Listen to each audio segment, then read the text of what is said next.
இன்னைக்கு நம்முடைய சேனல்ல நம்ம பார்க்க போற விஷயம் என்னன்னா, ஆண், பெண் இருவரும் எப்பொழுது உள்ளாடை அணியக்கூடாது? இத பத்தி தான் நம்ம இந்த வீடியோல பார்க்க போறோம். வாங்க வீடியோக்குள்ள போகலாம். தொடர்ந்து இந்த மாதிரியான விஷயங்கள நீங்க தெரிஞ்சுக்கணும் அப்படின்னு நினைச்சீங்கன்னா, நீங்க பார்த்துட்டு இருக்க வீடியோ கீழ வந்து பார்த்தீங்கன்னா, சப்ஸ்கிரைப் அப்படின்னு வந்து ரெட் கலர்ல ஒரு பட்டன் இருக்கும். அந்த ரெட் கலர் பட்டன கிளிக் பண்ணுங்க. கிளிக் பண்ண உடனே ஒரு பெல் சிம்பல் கிரியேட் ஆகும். அந்த பெல் சிம்பலையும் சேர்த்து கிளிக் பண்ணுங்க. இந்த வீடியோல நாம ஆண்களும், பெண்களும் இரவில் தூங்கும்போது உள்ளாடை அணியாமல் தூங்கினால் அவங்களுக்கு என்ன மாதிரியான நன்மைகள்லாம் கிடைக்கும்? இத பத்தி தான் நம்ம இந்த வீடியோல தெரிஞ்சுக்க போறோம். ஃபர்ஸ்ட் நம்ம பார்க்க போறது healthy and good quality of sperms. இது வந்து ஆண்களுக்கு. பொதுவா ஆண்களுக்கு விந்தணுக்கள் உற்பத்தி ஆகணும்னா, அதுக்கு குறிப்பிட்ட டெம்பரேச்சர் வந்து இருக்கணுமா, சயின்ஸ் ரீதியா. அதாவது 98 டிகிரி ஃபாரன்ஹீட் இருக்கணும். இந்த மாதிரியான 98 டிகிரி ஃபாரன்ஹீட் வந்து ஒரு ஆண் தூங்கும்போது உள்ளாடை அணியாம தூங்குனா தான் அவனுக்கு கிடைக்குமா. உள்ளாடை அணிந்து தூங்குறதால இந்த ஹீட் கிடைக்காம போறதால ஸ்பெர்ம்ஸ் உற்பத்தி கம்மியாகி மலட்டுத்தன்மை ஏற்படும். அதனால தூங்கும்போது நீங்க உள்ளாடை அணியாம தூங்குனீங்கன்னா உங்களுக்கு அதிகமான ஸ்பெர்ம்ஸ் வந்து உற்பத்தி ஆகும். இரண்டாவது, ஆண்களும் பெண்களும் தூங்கும்போது உள்ளாடை அணியாம தூங்குனால மட்டும்தான் அவங்களால ஆழ்ந்த தூக்கத்துக்கு போக முடியுமா. நல்ல டீப்பான ஸ்லீப் வந்து அவங்களுக்கு அப்பதான் கிடைக்குமா. மூன்றாவது நன்மை என்னன்னா, increase sleeping quality and preventing insomnia. அதாவது ஆணும் சரி பெண்ணும் சரி 2 பேருமே தூங்கும்போது அவங்க உடல்ல வந்து கரெக்டாக 11 மணிலேருந்து 4 மணி வரைக்கும் தான் அவங்க உடம்பு வந்து தூக்கத்துக்கு பிறகு வந்து ஹீட் ஆகிறதுக்கு வாய்ப்பு இருக்குது. அந்த மாதிரியான டைமில் அவங்க வந்து உள்ளாடை அணியாமல் தூங்குனாங்கன்னா அவங்க உடலானது ஆட்டோமேட்டிக்காக கூலாயிரும். கூலானால் அவங்களுக்கு இன்சோமேனியா வந்து ப்ரிவென்ஷன் ஆகும். அதாவது ஆழ்ந்த தூக்கத்துக்கும் நல்ல தூக்கத்துக்கும் பெட்டரான தூக்கமும் உங்களுக்கு கிடைக்கும்.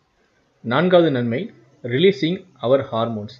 அதாவது தம்பதிகள் 2 பேருமே வந்து உள்ளாடை அணியாமல் வந்து நிர்வாணமாக தூங்கும்போது அவங்க ஸ்கின் டு ஸ்கின் கான்டாக்ட் ஏற்படும் போது அவங்க உடலானது ஆக்சிடோசின் அப்படிங்கிற ஹார்மோன்ஸ் வந்து உற்பத்தி பண்ணும். இந்த ஆக்சிடோசின் ஹார்மோன்ஸ் வந்து உற்பத்தி ஆச்சுன்னா தான் அவங்க நிம்மதியான ஆழ்ந்தமான தூக்கத்துக்கு அவங்களால போக முடியும்.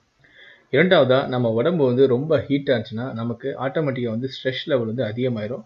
இந்த மாதிரியான உள்ளாடை அணியாமல் தூங்குவது மூலமாக நம்மளுடைய இந்த ஆக்சிடோசின் ஹார்மோன்ஸ் உற்பத்தி செஞ்சு அந்த ஸ்ட்ரெஸ் லெவலையும் கம்மி பண்ணிடும்.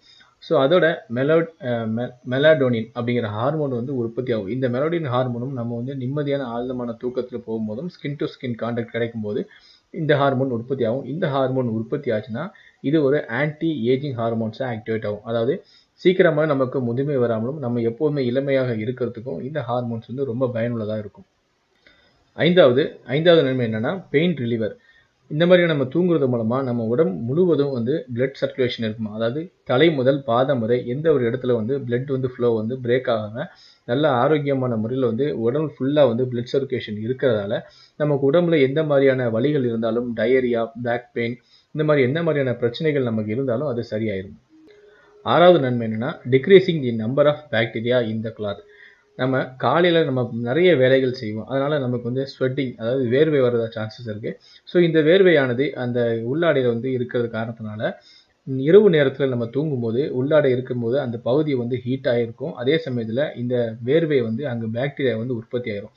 பாக்டீரியா வந்து எப்போ அதிகமாக க்ரோத் ஆகும், அதாவது எப்போ அதிகமாக வளர்ச்சி ஆகும்னா அதுக்குன்னு குறிப்பிட்ட வந்து ஒரு வாமான பிளேஸ் இருந்துச்சுன்னா அது கூலிங்கான பிளேஸை விட வாமான பிளேஸ் வந்து அதிகமாக வளருமா. இந்த மாதிரி நம்ம உள்ளாடை அணிந்து தூங்குறது மூலமாக நம்மளுடைய அந்த பகுதியில் பாக்டீரியா இன்ஃபெக்ஷன்ஸ் வந்து வரதுக்கு அதிகமான வாய்ப்புகள் இருக்குது.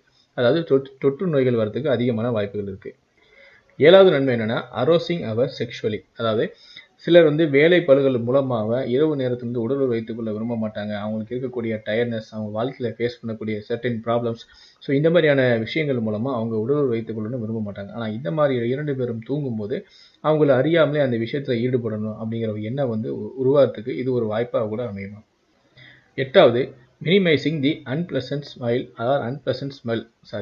அதாவது நம்ம வந்து இந்த மாதிரியான உள்ளாடை அணியாமல் தூங்குறது மூலமாக நம்ம பிறப்புறுப்பில் ஏற்படக்கூடிய துர்நாற்றம், அதாவது ஆணுக்கும் சரி பெண்ணுக்கும் சரி 2 பேருக்குமே பிறப்புறுப்பில் வந்து சில பல துர்நாற்றங்கள் வந்து இயற்கையாகவே இருக்கும். சில பேருக்கு அதிகமாக இருக்கும்.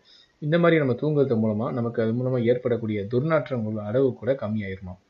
அதுபோல் பெண்களுக்கு ஏற்படக்கூடிய fungal infection, bacteria infection, yeast infection, இந்த மாதிரியான எந்த மாதிரியான இன்ஃபெக்ஷனும் அவங்களுக்கு ஏற்படுத்தக்கூடிய வாய்ப்புகள் வந்து ரொம்ப கம்மியாக இருக்கும். இந்த மாதிரி அவ்வளோ நன்மைகள் வந்து நீங்கள் இந்த மாதிரியான தூங்குறது மூலமாக உங்களுக்கு கிடைக்குது. இனிமேல் நீங்கள் தூங்குறதா இருந்தால் கம்ப்ளீட்டாக வந்து நிர்வாணமாக தூங்குறது ரொம்ப பெட்டர் அப்படிங்கிறத இந்த வீடியோ மூலமாக நீங்கள் தெரிஞ்சுப்பீங்க.